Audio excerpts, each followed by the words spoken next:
Greetings from Tampa, Florida again. My name's Tyler Wall, and this week's blog is going to be about digital identity. Um, really, what is digital identity? Well, Techopedia defines digital identity as an online or networked identity adopted or claimed in cyberspace by an individual, organization, or an electronic device.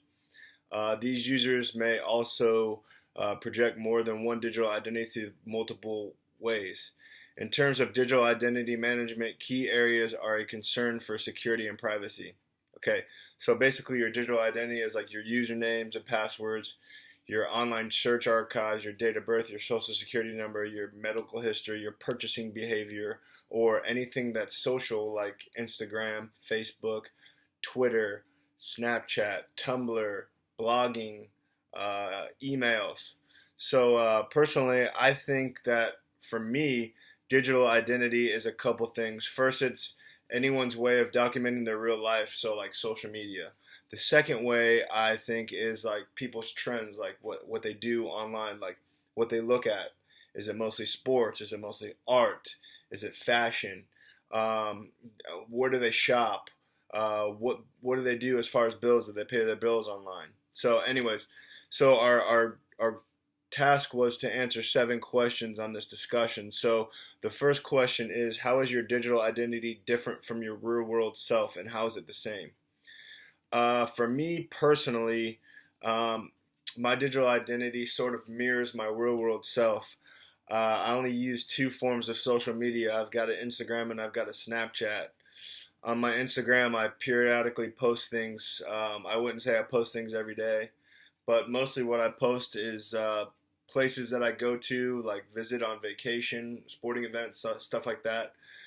But mostly my fiance and myself and my nieces and my family take up most of my Instagram data.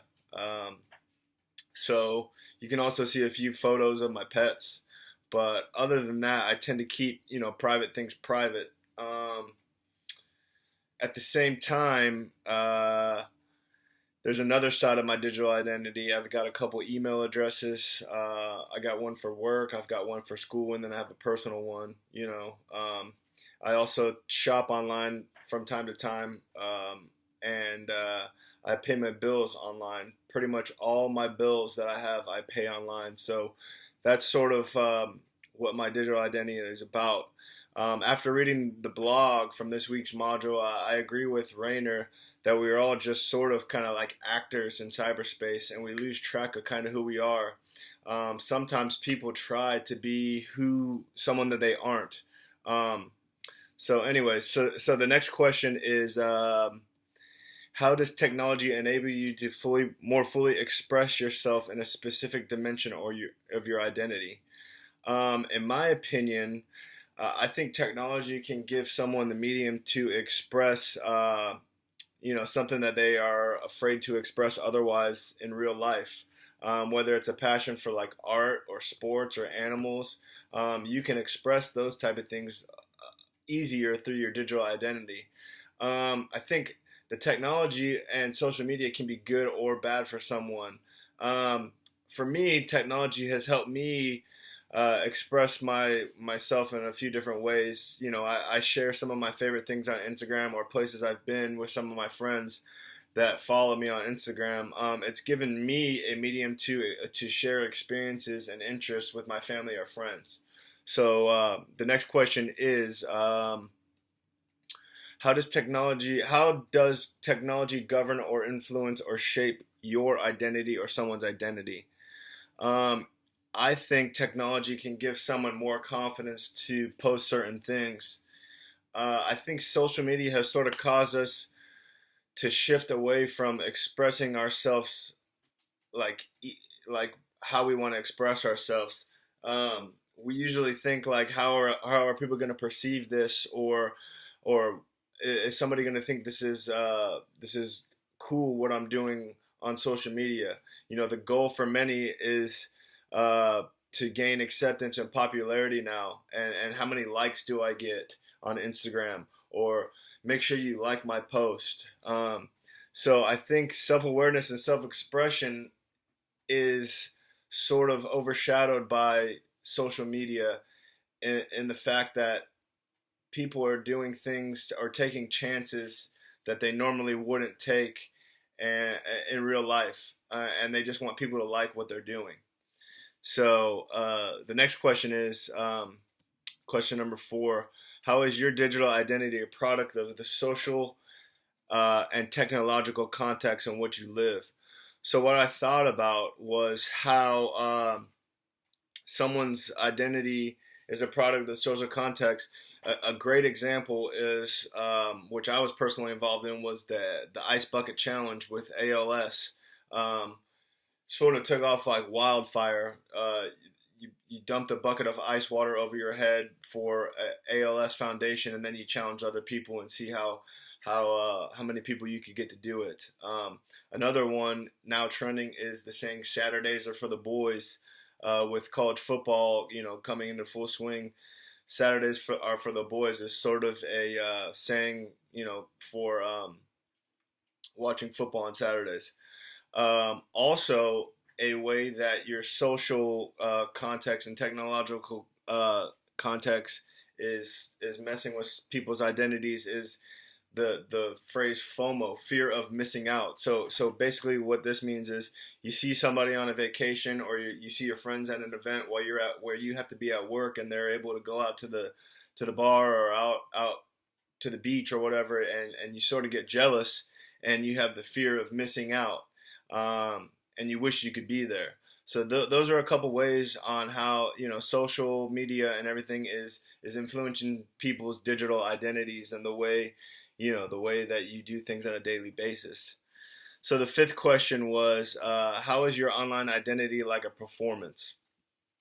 This one, for me, I think some people and their online identities are more inclined to speak freely because they don't have to answer for what they say. So people tend to take more chances online and put yourself out there and give your opinion, because no matter what, you really don't have to answer someone if they come back at you. So I think also you can put the picture of yourself online that you want to be online. You can edit it any way you want. You can put a certain hue on yourself and make sure that that picture looks perfect, rather than just being face to face with someone. You can't really cover up your flaws. Um, Another way that online identities are like performances is people are doing what is known as catfishing, and they act as a fully different person.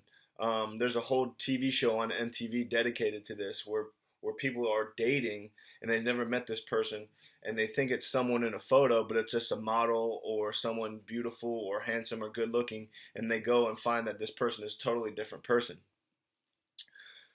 So that's the way that people's identities are like performances. The sixth question on this blog was, how is your behavior different when you're online, and how is it different when you know it's public? I think that kind of goes back to the other question: is people like tend to take chances, and speak more freely. For myself, I find myself being a little more opinionated with things on Instagram. For me, I don't like a whole lot of stuff. Double tap on the thing. I feel like something has to really pique my interest for me to actually like the thing. I don't know if that's weird or not, but you know, for me, I tend to take a little step back when I'm face to face, and I like to fill out the situation before giving opinion or revealing my true self to someone. I like to feel out who they are and what they're about before I actually state my opinion on a certain subject if I'm face to face with them. So the final question for this blog was, how does your digital identity affect your sense of who you are as a person?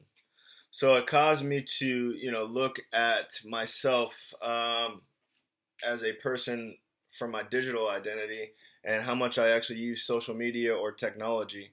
Um, I tend to not put too much out there as far as my personal life. I don't have a Facebook, and I would say like on Instagram, I really don't really post a whole lot. But I think you know, uh, technology has definitely shaped who I am. I use it quite a bit. The other night, I made a reservation for a table from my phone. I didn't have to speak to one person. So, you know, for me, technology has actually shaped a little bit of who I am just because of the product that I grew up and the era that I grew up in. I think that technology has shaped who I am. It's amazing how much technology is all over the place. The world is constantly changing. Wi-Fi is everywhere. Everybody has mobile devices. Kids at dinner tables and restaurants have tablets just to keep them busy. You know, I think that a lot of people are plugged in now when they shouldn't be. This module has given us a couple blogs and a couple things a couple videos that we watched to show that we actually need to unplug and tap into real life. Um, Technology and social media can be a bad thing. I think you get too involved in that stuff and you're constantly looking down at your phone, you miss what's going on around you. You don't appreciate the things that are going on in the real world. You don't appreciate nature. You don't appreciate how beautiful a sunset is, things like that. So, I mean, I didn't realize how much I use social media until I thought about it. Uh, and I think, I need to make a more conscious effort to appreciate the things that are going on around me. Um, but overall, I think technology and social media can be beneficial to people if they use it correctly. So that's what I got here. That's my blog, and I hope everybody's having a great day. Peace.